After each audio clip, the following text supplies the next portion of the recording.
Hello student, most welcome to my YouTube channel UN Kumar maths lover. Dear students, आज का हमारा topic है least integer function. Least integer function जिसको हम लोग स्मॉलेस्ट इंटीजर फंक्शन भी कह सकते हैं। ठीक है, लिस्ट इंटीजर फंक्शन और स्मॉलेस्ट इंटीजर फंक्शन। इससे पहले हम लोग फंक्शन में ग्रेटेस्ट इंटीजर फंक्शन देख चुके हैं, उसी से मिलता जुलता ये थोड़ा सा लिस्ट इंटीजर फंक्शन भी है। थोड़ा सा इसमें अंतर है, वैल्यू लेने का तरीका जो होता है वह थोड़ा सा डिफरेंट है। आइए देखिए क्या है। सबसे पहले हम इसका सिंबल देखते हैं। ग्रेटेस्ट इंटीजर फंक्शन में आपको हम ऐसा सिंबल बताए थे। लिस्ट इंटीजर फंक्शन का सिंबल जो होता है वह आपको छोटी ब्रैकेट होता है, इस तरह से लिख दिए, ये लिस्ट इंटीजर ऑफ एक्स को रिप्रेजेंट कर रहा है।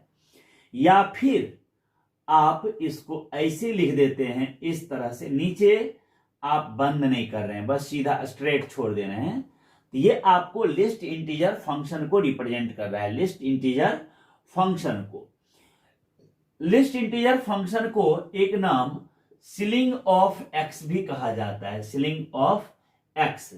और इसको ग्रेटेस्ट इंटीजर फंक्शन को फ्लोर ऑफ एक्स कहा जाता है, फ्लोर ऑफ एक्स, सतह। ठीक है, सो आगे देखिए, ये हो गया लिस्ट इंटीजर फंक्शन का सिंबल। अब डेफिनेशन क्या है सो देखिए, कहता है इतना बराबर एक्स इक्वल टू क्या होगा, एक्स ही होगा। कब? If x belongs to I, if x belongs to I, है ना। जब आपका एक्स इंटीजर होगा, पूर्णांक होगा, तो जो आपका अंदर होगा वही यहां बाहर रिजल्ट आएगा। ठीक है, जो यहां हम इसके इन साइड में रखेंगे वही आउटसाइड बाहर आ जाएगा। ठीक है, ये सिंपल सा है। ये रूल कब लगेगा? जब आपको एक्स इंटीजर हो, एक्स क्या हो, इंटीजर हो, इनपुट आउटपुट के बराबर होगा।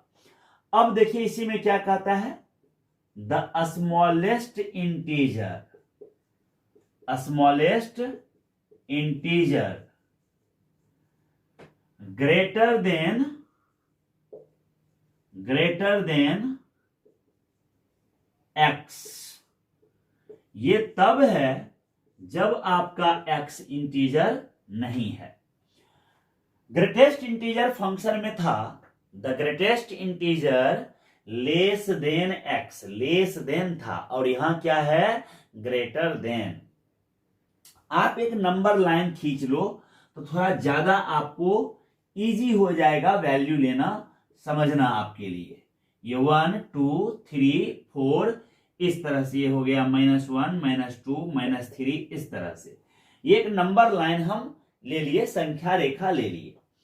अब अगर इसके एग्जाम्पल को हम देखें, इसके एग्जाम्पल को देखें तो देखिए कैसे ग्रेटेस्ट स्मॉलेस्ट इंटीजर फंक्शन का वैल्यू लिया जाता है। पहले ये देखिए, अगर हमको जीरो का वैल्यू चाहिए, हम छोटी ब्रैकेट यूज करते हैं, थोड़ा ज्यादा आसान होता है। तो अगर हम 0 यूज करें, 0, तो ऐसी स्थिति में आपको रिजल्ट जो है आउटसाइड 0 ही आएगा, क्योंकि 0 एक इंटीजर है। ठीक उसी तरह से अगर हम इसके अंदर ब्रैकेट के अंदर 2 ले लें, it means smallest integer of 2, तो 2 ही होगा, क्योंकि 2 जो है इंटीजर है। उसी तरह अगर -3 है तो रिजल्ट -3 ही होगा। लेकिन यदि 0.5 लिया जाए, 0.5, तो 0.5 कहां होगा, सोच के देखिए, यहां होगा। तो कहता है कि जब 0.5 है तो ये तो फ्रैक्शन है ना जी, ये क्या है, फ्रैक्शन है। और जब फ्रैक्शन है तो क्या रूल पढ़े हैं, हमको सबसे छोटा इंटीजर लेना है, लेकिन एक्स से ज्यादा लेना है, x से क्या लेना है, ज्यादा। तो x के जगह पर कौन ले लिया, 0.5। 0.5 से ज्यादा, इट मीन्स राइट जाना है। और सबसे पहला जो इंटीजर मिलेगा ना वही आंसर हो जाएगा, 1 हो गया। इससे ज्यादा तो बहुत इंटीजर है, लेकिन उन सभी इंटीजर्स में से छोटा, 0.5 से बड़ा लेकिन सबसे छोटा इंटीजर तो कौन होगा, 1 होगा ना।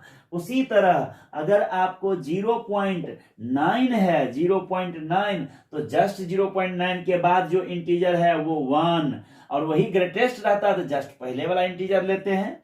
अब देखिए 0.99 का भी अगर कहेगा तो 1 आएगा, है ना।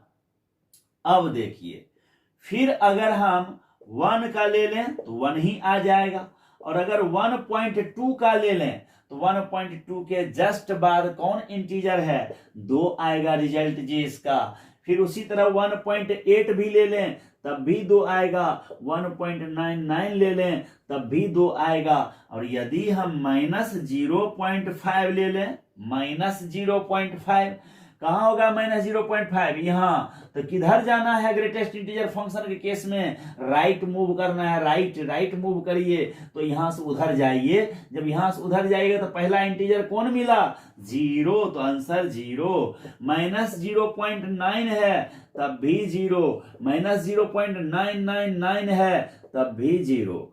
ठीक उसी तरह यदि -1 ले लें तो -1 होगा। अब फिर -1.2 ले लें तो -1.2 लेफ्ट ऑफ -1 यहां पे होगा। और सो यहां से हमको किधर मूव करना है, राइट मूव करना है, तो राइट मूव करेंगे तो देखिए क्या है यहाँ, -1। सो इसका जवाब निकलेगा -1।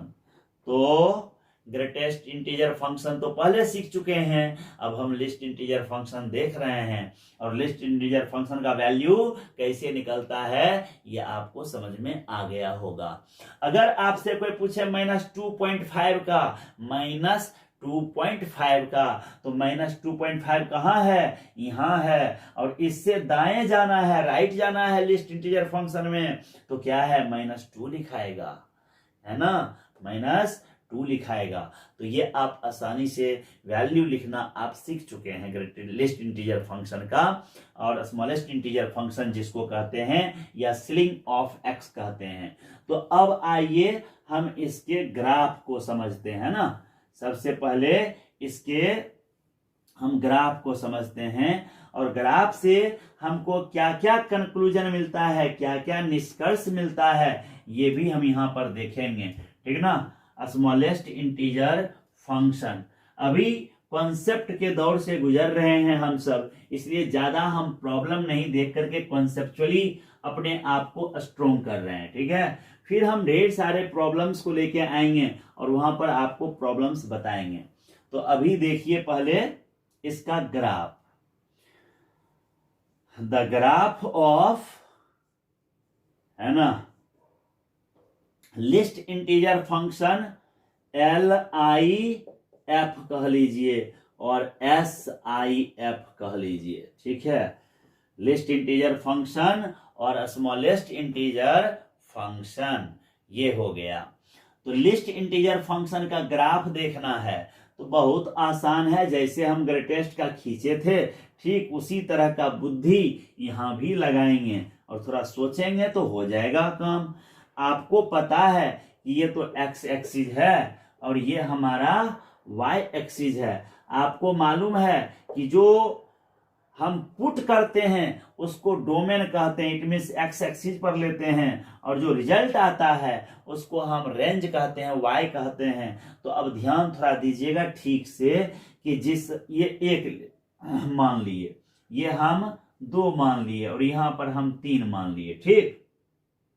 अच्छा बताओ, जब हम 0 लिए थे, एक्स का वैल्यू 0, एक्स का वैल्यू 0, ऐसे ग्रेटेस्ट इंटीजर के स्मॉलेस्ट इंटीजर के अंदर 0 लिए तो रिजल्ट क्या आया, 0। इसका मतलब ये पॉइंट यहां 0, एक्स भी 0, वाई भी 0।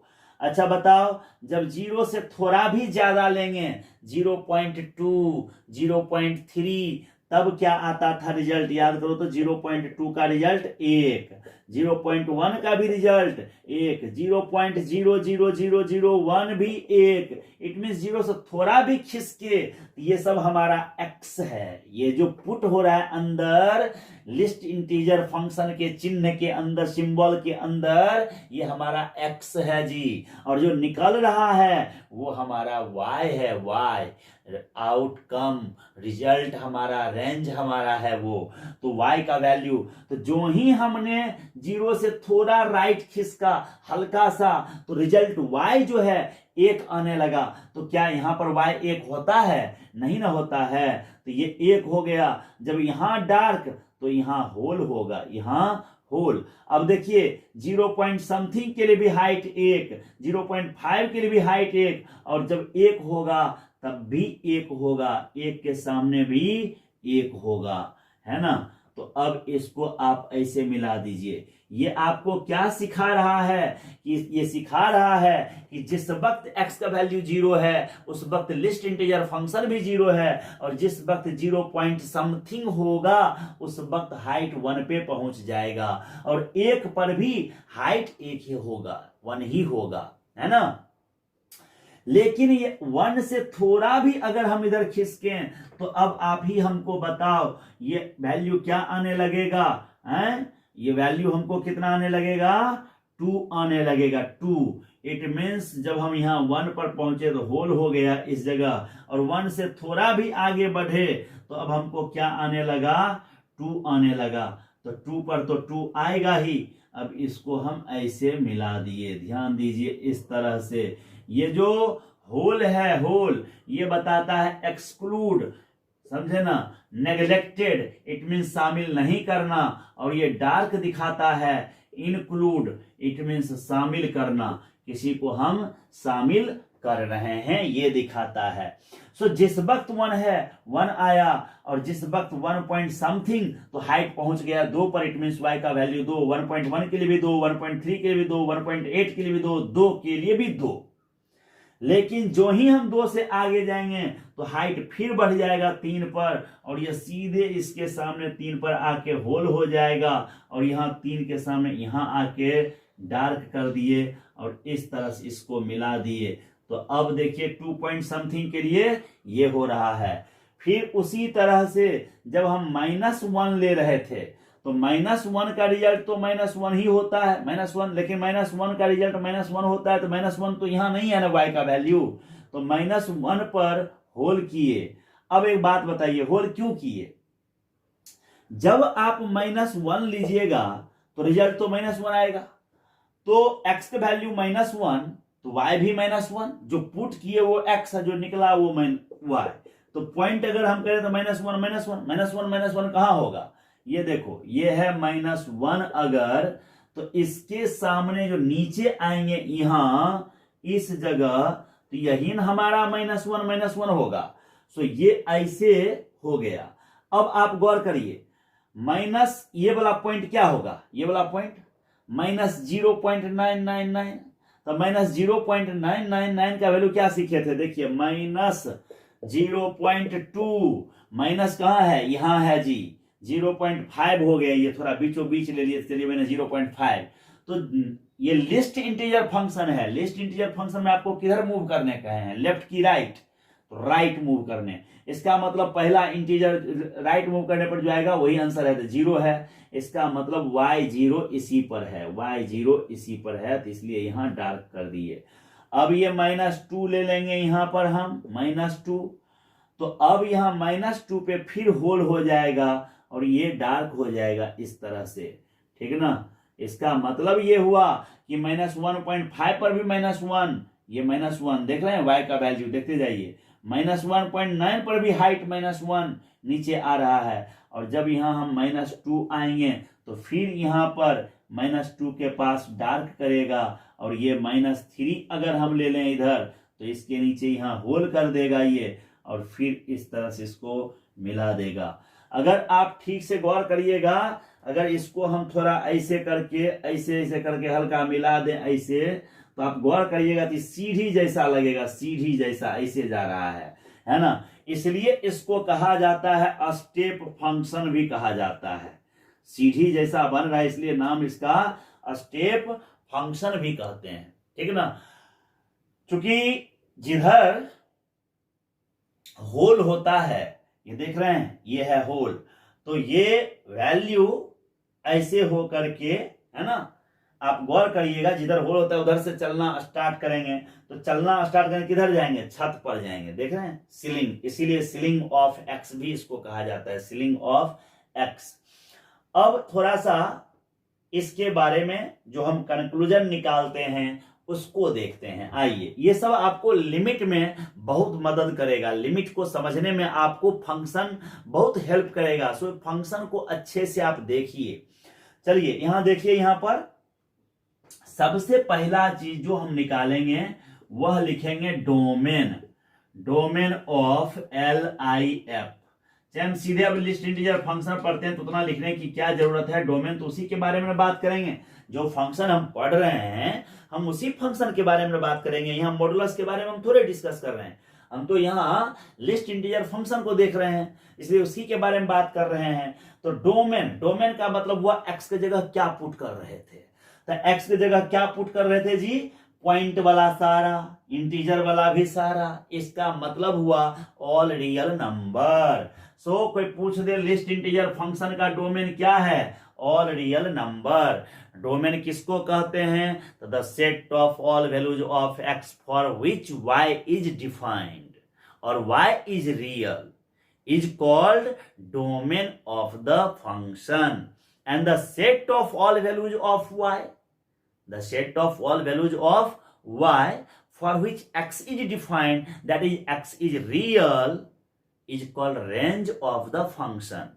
So the values of x is called domain, and the corresponding values of y gives the range of the function.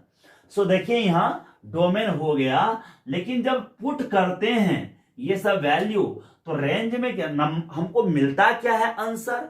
तो क्या आंसर कभी भी आपको पॉइंट में आया जब आप पुट करते हैं यहां भी, तो बताइए कहीं भी पॉइंट पुट करने के बाद आपको जो भी एक्स की जगह वैल्यू पुट किए, पुट करने के बाद कहीं पॉइंट में आंसर आया है ना, कहीं भी फ्रैक्शन में आंसर आया है, कहीं नहीं आया। आंसर हमेशा कैसा आया, इंटीजर आया। तो रेंज क्या हो जाएगा, इंटीजर। रेंज क्या हो जाएगा, इंटीजर। पूरा हो गया रेंज इसका। अब आप देखिए ये फंक्शन कंटिन्यूअस है कि डिसकंटिन्यूअस है। क्या हम एक ही बार में पेन रख के ये विदाउट लिफ्टिंग द पेन, बिना पेन उठाए हुए क्या हम पूरे ग्राफ खींच सकते हैं, नहीं खींच सकते। इसका मतलब है कि ये डिसकंटिन्यूअस है। क्या है, डिसकंटिन्यूअस फंक्शन है, ठीक ना, डिसकंटिन्यूअस फंक्शन। अब देखिए डिसकंटिन्यूअस तो हो ही गया। दूसरी बात, अब ये जानना है कि 1-1 फंक्शन है कि मैनी वन है।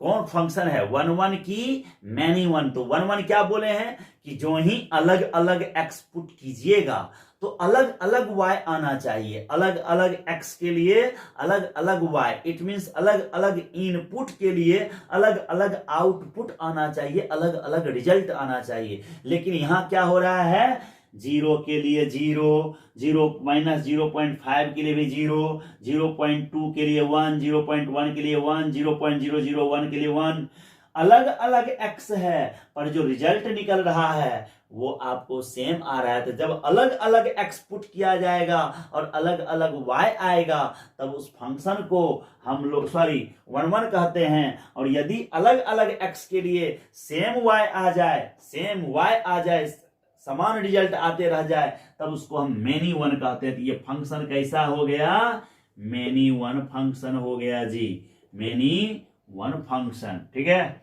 तो इस तरह से आप ये सब समझ गए इसका कैरेक्टर क्या है ना, लिस्ट इंटीजर फंक्शन का। अब हम इसके प्रॉपर्टीज के बारे में बात करेंगे, नहीं, इसके प्रॉपर्टीज के बारे में कि क्या क्या इसका प्रॉपर्टीज होता है, ये आप थोड़ा सा देख लीजिए, ठीक, समझ लीजिए। जिस तरह से कई प्रॉपर्टीज हम वहां डेवलप किए थे ग्रेटेस्ट इंटीजर फंक्शन में, ठीक उसी तरह का कई प्रॉपर्टीज लिस्ट इंटीजर फंक्शन में भी डेवलप किया जा सकता है। आप कंपेयर कर करके कुछ ट्राई कीजिएगा। ग्रेटेस्ट इंटीजर फंक्शन को अच्छे से देखने के बाद आप लिस्ट इंटीजर फंक्शन को भी देखिएगा और आइडिया निकालिएगा कि क्या क्या रूल क्रिएट हो सकता है। तो चलिए सबसे पहले हम लोग लिखते हैं the properties of list integer function है ना। लिस्ट इंटीजर फंक्शन का प्रॉपर्टीज क्या है ये हमको देखना है, ठीक है। सबसे पहला प्रॉपर्टी देखिए, फर्स्ट नंबर प्रॉपर्टी जो है ये देखिए क्या होता है। सबसे पहले है कि x ग्रेटेस्ट और इसके बीच रिलेशन स्टैब्लिश करते हैं। इतना बराबर ग्रेटेस्ट इंटीजर ऑफ x ही होगा। कब? जब x बिलोंग्स टू i होगा, इंटीजर होगा। मतलब जिस वक्त x पूर्णांक होगा उस वक्त लिस्ट इंटीजर फंक्शन और ग्रेटेस्ट इंटीजर फंक्शन दोनों बराबर होगा। लेकिन जिस वक्त x इंटीजर नहीं होगा उस वक्त ये कितना होगा? Greatest integer of x plus 1। कैसे? थोड़ा आइए चेक करिए। अगर हम इसके अंदर 3.5 ले लें और इधर हम 3.5 ले लें और प्लस 1 ले लें, ये फ्रैक्शन है ना, ये तो पूर्णांक नहीं है। और आप जानते हैं कि लिस्ट इंटीजर फंक्शन जो होता है, स्मॉलेस्ट इंटीजर फंक्शन जो होता है वह 3.5 से जस्ट बड़ा होगा, है ना। इसमें बड़ा लिया जाता है और इसमें छोटा। इसमें जस्ट आगे बढ़ेंगे 3.5 से बड़ा तो 4 होगा। ये LHS का वैल्यू निकल गया। और अब RHS देख लीजिए, 3.5 का इसमें क्या लिया जाता है जब पॉइंट में रहता है तो छोटा। तो 3.5 से जस्ट छोटा इंटीजर कौन है, पूर्णांक कौन है? 3। सो 3 ये और 1 ये, और देखिए गौर करिए 4 बराबर हो गया, है ना। तो ये रूल याद रखिएगा कि इतना बराबर ये होगा जब x इंटीजर नहीं होगा तब। अब अगले प्रॉपर्टी में आइए। ये तो प्रॉपर्टी आप सीख गए। दूसरा नंबर प्रॉपर्टी देखिए क्या है, सेकेंड नंबर है कि यदि कहीं पर आपको ऐसा लिखा हुआ मिला x बराबर n, तब x का वैल्यू कहां से कहां होगा ये समझना होगा। तो चलिए एग्जांपल से देखते हैं। यदि हम x बराबर 3 ले लिए, 3, तो बताइए जिस वक्त 3 लेंगे सही होगा कि गलत होगा? जिस वक्त ये 3 ले लेंगे तो उस वक्त सही होगा कि गलत होगा? सही होगा। 3 है तो 3 ही निकलेगा, ठीक है। यदि हम 2.1 ले लेंगे तब भी तो 3 ही निकलेगा। 2.5 ले लेंगे तब भी 3 निकलेगा। 2.9 ले लेंगे तब भी 3 निकलेगा। 2.999 लेंगे तब भी 3 होगा, और 3 निकालेंगे तब भी 3 होगा। इसका मतलब ये हुआ, लेकिन जिस वक्त हम 2 लेंगे उस वक्त तो 2 आएगा नहीं। 2 से थोड़ा भी ज्यादा ले लेंगे, लिस्ट इंटीजर के एग्जांपल को समझिए। अभी अभी आपको समझाए थे ऐसे, ये 2 है ये 3 है। जिस वक्त 2 लेंगे उस वक्त तो 2 ही होगा, लेकिन 2 से थोड़ा भी आगे बढ़ेंगे तो आंसर 3 होने लगेगा। तो आंसर 3 होने लगेगा। इसका मतलब ये हुआ कि अब यहां गौर करिएगा कि इसका मतलब ये है कि x आपको 2 से तो ज्यादा लेना है, लेकिन 3 या 3 के बराबर लेना है। इसका मतलब ये हुआ। और अगर इसको थोड़ा हम ढंग से लिख दें तो x greater than 3 - 1 less than equal to 3। अब गौर करिए, जहां जहां 3 है वहां वहां अब क्या आएगा? इसमें n आएगा। n x की जगह देखिए 3 की जगह n यहां लगा हुआ है, देख रहे हैं। तो क्या लिखना चाहिए हमको? x greater than n - 1 less than equal to n। जहां कहीं भी ये चेहरा दिखेगा तो उसके बदले ये लिखने का अधिकार हमको मिल जाएगा, है ना। तो ये आपका दूसरा प्रॉपर्टी हो गया। तीसरा नंबर प्रॉपर्टी देखिए, अगर आपको कहीं पर इस तरह से लेस देन n लिख दिया, less than n, it means 3 से छोटा। अगर मान लीजिए यहां पर हमको लेस देन लग गया, है ना, तो 2.1 बराबर 3 3 इज लेस देन 3, ये बात तो गलत है ना जी, 3 लेस देन 3 तो गलत बात है। तो कहने का मतलब यह है कि ये बात सही कब होगा, x का वैल्यू क्या लेंगे कि सही रहेगा। x लेस देन 3 अगर है, लिस्ट इंटीजर ऑफ x, ये लिस्ट इंटीजर फंक्शन का सिंबल है, स्मॉलेस्ट इंटीजर फंक्शन का। लेस देन 3 कहा, लेस देन 3 मीन्स x क्या रखें कि 3 से कम हो, तो 2.5 रखने पे होगा है? नहीं होगा। 2.5 यहां रखेंगे तो 3 आएगा, और 3 लेस देन 3 बात गलत है।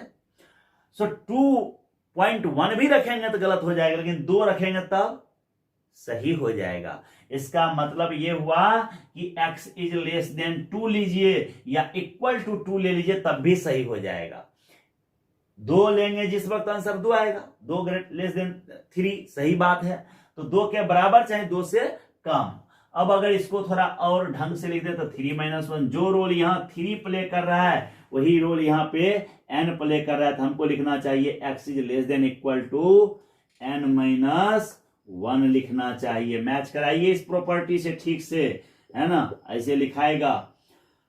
चौथा नंबर है least integer of x greater than n, greater than n। अब आप गौर करिए, यहां पर हम थोड़ा इसको ऐसे लिख देते हैं, x greater then 4, x greater then 4। अगर हम यहां 4 रखेंगे तो क्या सही होगा? 4 का तो ग्रेटेस्ट लिस्ट इंटीजर फंक्शन 4 ही होता है, लेकिन जब ही 4.1 रखेंगे तो 5 आने लगेगा, तब तो सही हो जाएगा। 4 से थोड़ा भी बड़ा रख देंगे तो बात क्या होने लगेगा? सही होने लगेगा। इसका मतलब हमको लिखना है x इज लेस देन 4, तो हमको भी यहां x is less then n, जो वहां 4 है वही यहां n है। ठीक से देखिए, 5वां नंबर है x इज लेस देन और इक्वल टू n लग गया, अब इक्वल लग गया, equal.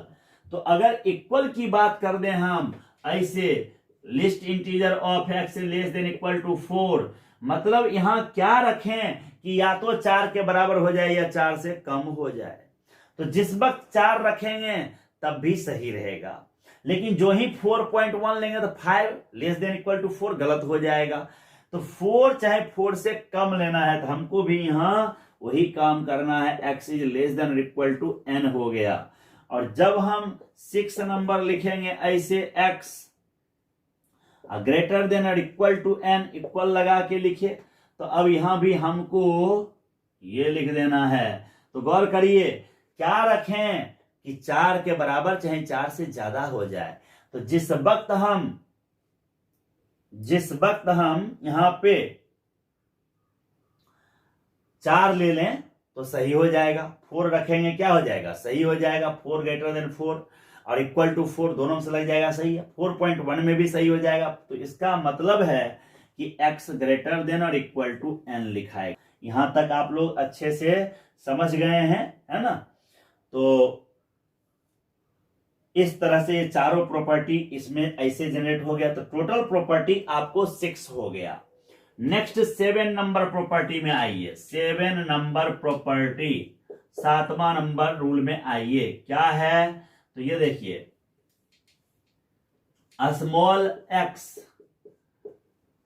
Smallest integer of x plus minus of smallest integer. अगर आप केवल माइनस के बारे में पहले सोच लीजिए, तब अपने रिजल्ट आ जाएगा। -x है, इतना बराबर आपको क्या लिखाएगा? सो देखिए, -x, लेकिन ये तब लिखाएगा if x belongs to i, मतलब जिस वक्त इंटीजर रहेगा उस वक्त सीधे माइनस बाहर निकल गया। थोड़ा सा ठीक से देखिएगा एग्जाम्पल। ये तो आप प्रॉपर्टी देख चुके हैं, 6 प्रॉपर्टी, है ना? हम 7 को वेरीफाई करना चाहते हैं, इसको प्रूफ नहीं करते हैं। हम जब एग्जाम्पल से कहते हैं तो इसको प्रूफ नहीं हुआ, वो वेरिफिकेशन हुआ। सो वेरिफिकेशन हम लोग कर रहे हैं यहां पर। तो देखिए कैसे वेरीफाई करते हैं इस रूल को, 7वां नंबर रूल को वेरीफाई कैसे करते हैं। ध्यान दीजिए, अगर हम -4 लेते हैं तो आंसर तो -4 ही होगा, लेकिन अगर हम -3.2 लेते हैं, -3.2, तो इसका आंसर तो -3 आएगा। राइट साइड जाना है तो -3 आएगा। लेकिन अगर सीधे 3.2 होता तब क्या आंसर आता? 3.2 का आंसर 4 आता। अब देखने वाली बात यह है कि इसके साथ क्या हम ऐसा करें कि ये आ जाए। तो अगर बाहर में माइनस लगा दें तो यहां भी माइनस हो जाए, +1 जोड़ दीजिए तो देखिए आया कि नहीं आया, आ गया ना। सो अब अगर हम लिखना चाहें तो इसके बदले हम ऐसा लिख सकते हैं +1 if x does not belong to i, x does not belong to i, ये हो गया। यदि इंटीजर नहीं हो तब। अब इसी से देखिए 8वां भी क्रिएट होगा। ये अगर माइनस वाला उठ के इधर आ जाए तो ये प्लस बन जाएगा, और ये पहले से ही है तो ये 0 हो जाएगा। और इसी का 2 रिजल्ट हो रहा है, 2 रिजल्ट। एक तो 0 हो गया इफ इस वक्त x बिलोंग्स टू i हो गया, और इसी का आंसर हो जाएगा 1 इफ x है ना does not belong to i हो गया। ये रिजल्ट आ गया। क्लियर है अब यहां तक, है ना? सिंपल है, आसान है ना? इसको अगर आप देखें तो इजी है। इसी तरह का और भी रूल चाहें तो हम लोग क्रिएट कर सकते हैं, ठीक है ना? अभी हम लोग उधर नहीं बढ़ते हैं। 9 नंबर प्रॉपर्टी देखिए क्या है। 9 नंबर है कि अगर आपको कहीं इस तरह से है x + 1/n, x + 2/n plus ... x + n-1/n। पहले ग्रेटेस्ट इंटीजर था तो उसका सीधे जवाब था nx, और इसका देखिए क्या होगा, स्मॉलेस्ट ऑफ nx हो गया, smallest integer function of nx, अब +n-1 निकलेगा। ये फॉर्मूला याद रखिएगा, ठीक है? मान लीजिए इस पर कहीं क्वेश्चन आपको ऐसा दे देता है, ठीक है ना, 1/5 दे दिया इस तरह से, प्लस 1/5 प्लस 1/100 दे दिया, फिर आपको यहां दे दिया 1/5 प्लस 2/100 दे दिया, प्लस ... और लास्ट में 1 + 99/100, 1/5 + 99/100 दे दिया। फॉर्मूला क्या पढ़े हैं? nx। तो n की जगह तो हमारा हो गया कौन? 100। n की जगह मैच कराइए 1/n 100, x की जगह 1/5 लिख दिए, प्लस 100 -1, ये तो कैंसिल हो गया। 20 का 20 ही आएगा, 120 में से 1 घट गया, 119 हमारा आंसर हो गया, ठीक ना? आसानी से बन रहा है। सो फॉर्मूला आपको याद रहना चाहिए। उसके बाद अगला देखिए 10 नंबर प्रॉपर्टी। इसका 10 नंबर प्रॉपर्टी क्या लिखेंगे, ये देखिए। 10 नंबर प्रॉपर्टी में है आपको 10 नंबर ऐसे, xn + 1/2, n + 2/4, फिर n + 4/8, ... इस तरह से चला गया इनफाइनाइट तक। इसका रिजल्ट आ जाएगा 2 × n-1 सीधे। ये सब फॉर्मूला आपको याद रखना चाहिए। तो इस तरह से आपको हम 10 प्रॉपर्टी यहां लिखा दिए हैं। प्रॉपर्टीज बहुत सारा है, लेकिन इतना से काम आपका हो जाएगा। जब हम आपको फ्रैक्शनल पार्ट ऑफ x पढ़ाएंगे तब वहां फिर ग्रेटेस्ट लिस्ट और उस फ्रैक्शनल को कंबाइंड करके कुछ प्रॉपर्टी जनरेट कर देंगे, तो और आपको प्रॉपर्टी ज्यादा हो जाएगा। तब तक 10 प्रॉपर्टी आप इसको याद रखिए, और ये देखिए कि लिस्ट इंटीजर फंक्शन आपको समझ में आया या नहीं आया। जहां कहीं भी लिस्ट इंटीजर फंक्शन के कॉन्सेप्ट में आपको प्रॉब्लम हो, आप जरूर कमेंट कीजिए, वहां हम आपको समझाने का प्रयास करेंगे। आप पूछिए उसमें। और वीडियो अच्छा लगे कि हाँ हम लिस्ट इंटीजर फंक्शन को समझ चुके हैं क्या होता है, तो आप जरूर यह साझा अपने दोस्तों के साथ करें, अपने जूनियर्स के साथ करें, अपने सोशल साइट के द्वारा इसके लिंक को जरूर शेयर कीजिए। इससे हमारा चैनल आगे बढ़ पाएगा। आपका सहयोग हमें जरूरी है। तब तक के लिए आप लोगों को जय हिंद, जय भारत।